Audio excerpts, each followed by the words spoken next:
అందరికీ నమస్కారం. ఈరోజు నేను ఒక వార్త చూసి ఆ వార్తపై స్పందించాలని చెప్పి నేను ఇలాగ ప్రజల ముందుకి వచ్చా. అదేమిటంటే మాజీ ముఖ్యమంత్రి జగన్మోహన్ రెడ్డి గారు ఒక అద్భుతమైన పదాలు కొన్ని చెప్పారు. అదేంటంటే మనిషిని జైల్లో పెట్టడం అంటే పరువు తీయటమే, దెబ్బ కొట్టినోడికి నొప్పి తెలిసేలా చేసేందుకే యాప్. వైకాపా న్యాయ విభాగం ప్రతినిధుల సభలో జగన్. సో ఇక్కడ మరి ప్రతిష్ట తీసేందుకే, నా పరువు తీసేందుకే మరప్పుడు జగన్మోహన్ రెడ్డి గారు నా మీద రాజద్రోహం కేసు పెట్టి నన్ను హఠాత్తుగా ఇప్పుడు ఏ నోటీసులు ఇవ్వకుండా ఎలా తీసుకొస్తారని చాలా చాలా చాలా విపరీతంగా బాధపడుతున్నారు.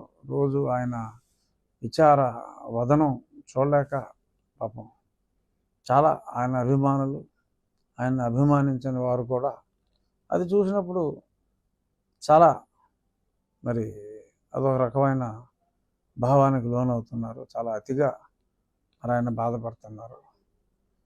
మరి నన్ను ఏ రాజద్రోహం చేశానని చెప్పి అప్పుడు అరెస్ట్ చేసి, సరే ఇప్పుడైతే ఎవరైనా తప్పులు చేసిన వాళ్ళని సరే నోటీసులు అన్నీ ఇచ్చి వాళ్ళు సుప్రీంకోర్టుకి వెళ్ళేదాకా అవకాశాలు కూడా ఇచ్చి ఆ పెదపే మరి అరెస్ట్ చేసి కూడా సకల రాజభోగాలు మరి వాళ్ళు తెచ్చుకుంటున్నారు, మరి జరుగుతున్నాయి.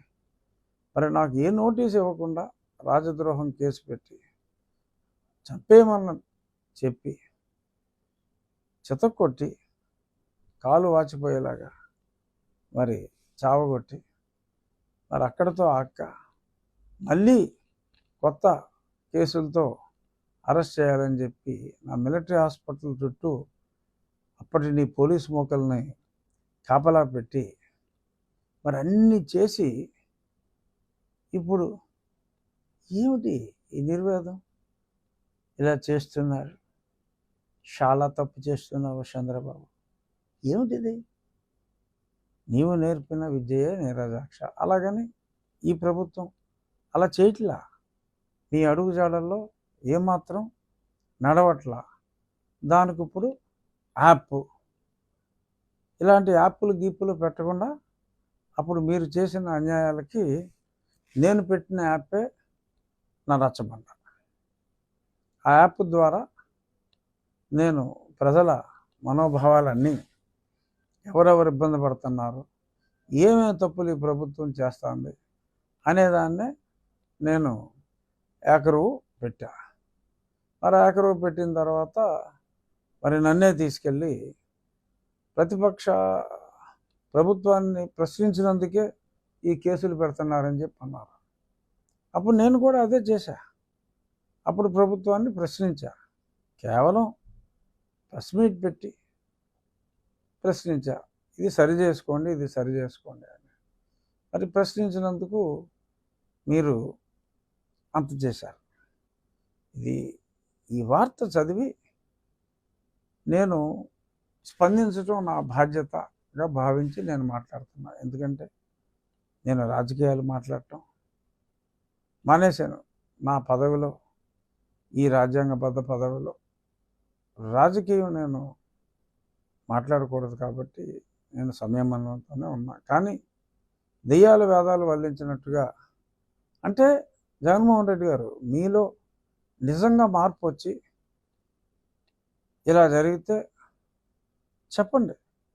అప్పట్లో నేను రఘురామకృష్ణరాజుని మరి అరెస్ట్ చేసి మరి ఇలాగా కొట్టించడం, సరే అది మీరు ఒప్పుకోలేరు కనుక అలాగా మరి అలా చేయటం, అప్పుడు పోలీసు వారు అలా చేయటం చాలా తప్పు అని మీరు ఒక మాట చెప్తే బాగుంటుందేమో ఆలోచించండి జగన్మోహన్ రెడ్డి గారు. అది మాట్లాడకుండా ఏదో రొటీన్ డైలాగులు వల్లవేస్తూ దెయ్యాలు వేదాలు వల్లించినట్టు అలా చేస్తున్నారు, ఇలా చేస్తున్నారు, అన్యాయం చేస్తున్నారు. నిజంగా మీరు నాకు చేసినట్టే ఈ ప్రభుత్వం చేస్తే అసలు బయట ఎవరో ఉండేవారు కాదు. అసలు ఎంతమందిని అరెస్ట్ చేశారు? అతి తక్కువ మందిని, వేల మీద లెక్క పెట్టేవారు. మద్యం స్కామ్లో పీకల్లోతు మునిగిపోయిన వాళ్ళని. సరే, మీరు ఏదైనా సమర్థించుకోవచ్చు. అతను వేరే వాళ్ళతోటి ఎక్కడ చూసినా ఈరోజు ఎవరు సెల్ఫీ అడిగినా సరే సెల్ఫీ ఇస్తున్నారు రోజు. మరి నాతోనే దగ్గర దగ్గర 200 నుంచి 300 మంది ఫోటోలు దిగుతున్నారు నేను నియోజకవర్గంలో తిరిగేటప్పుడు. అందులో ఎవరైనా బ్యాడ్ పీపుల్ ఉంటే ఉండొచ్చు. మీరు దాన్ని మీ పేపర్లో ఫోటోలు వేసుకుని ఈ రకంగా నిందించటం, నింద గురించి మళ్ళీ చెప్పినట్టు నేను మాట్లాడవలసిన అవసరం లేదు. కానీ నన్ను ఏ రకంగా హింసించారు అనేది గుర్తు చేయాలని మీడియా ద్వారా అప్పటి ముఖ్యమంత్రికి తెలియచేయాలని, you please express your sorry for what all has happen during your tenure, especially for me mister Jaganmohan Reddy. ఒప్పుకోండి, తప్పు ఒప్పుకోండి. ఏమో అప్పుడు ప్రజలు క్షమిస్తారేమో. కానీ ఎలా మీరు చేసేదంతా చేసేసి ఇప్పుడు ఇలా నంగనాచి కౌరులు చెప్పడం కరెక్ట్ కాదు. సరే, ఎలాగో మీడియా ముందుకు వచ్చాను కాబట్టి ఇచ్చిన హామీల గురించి ప్రభుత్వం, నేను పార్టీల గురించి మాట్లాడతల్లా, ప్రభుత్వం ఇలా ఉచిత బస్సు ఇస్తూ ఉన్నారు. ఆగస్టు 15 నుంచి మొదలు పెడుతున్నారు. అలాగే తల్లికి వందనం అన్నారు, ఆల్రెడీ స్టార్ట్ అయిపోయింది. అలాగే అన్నదాత సుఖీభావ అన్నారు, ఆల్రెడీ ప్రారంభమైంది. సో చెప్పింది ఏమి చేయట్లేదు అనే మాట, ఈ ప్రభుత్వం చేయట్లేదు అనే మాట అది కరెక్ట్ కాదు అని ప్రజలందరూ రియలైజ్ అయ్యారు. కాబట్టి దాన్ని పదే పదే అదే పనిగా మాట్లాడటం సమంజసం కాదేమో, ఆలోచించండి అని మటుకు చెప్తున్నా. ఇక నా నియోజకవర్గం విషయం గురించి లైట్గా స్పృశిస్తా.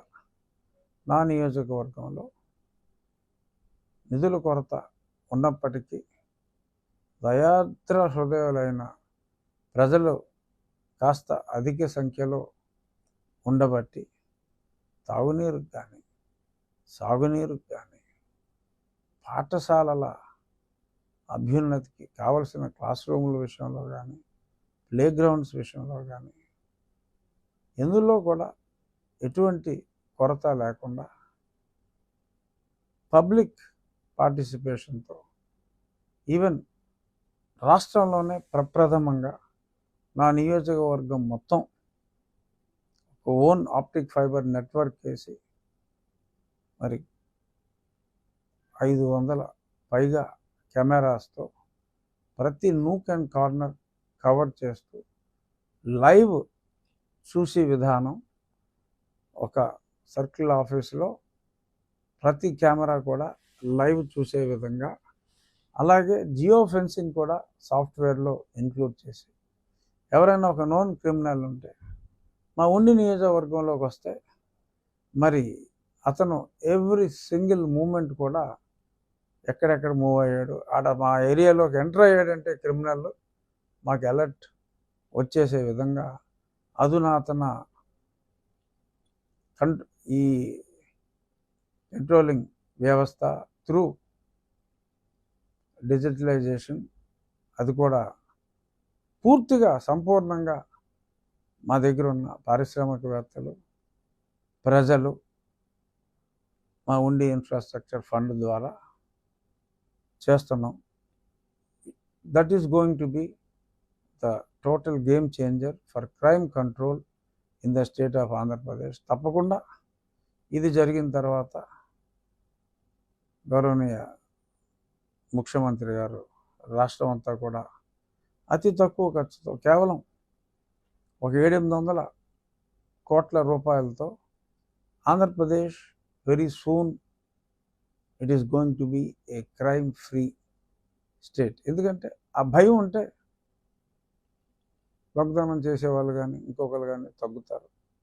ఎక్కడ ఏ చిన్న క్రైమ్ జరిగినా చిటికెలో ప్రభుత్వానికి తెలిసే వ్యవస్థ. దానివల్ల ఎక్కువ ఇన్వెస్టిగేషన్ టైం కూడా తగ్గుతుంది, కేసులు సత్వరం పరిష్కారం అవుతాయి. సబ్సిడీలు ఇవన్నీ ఒకటి, but law and order is the most important for any government and it's governance. So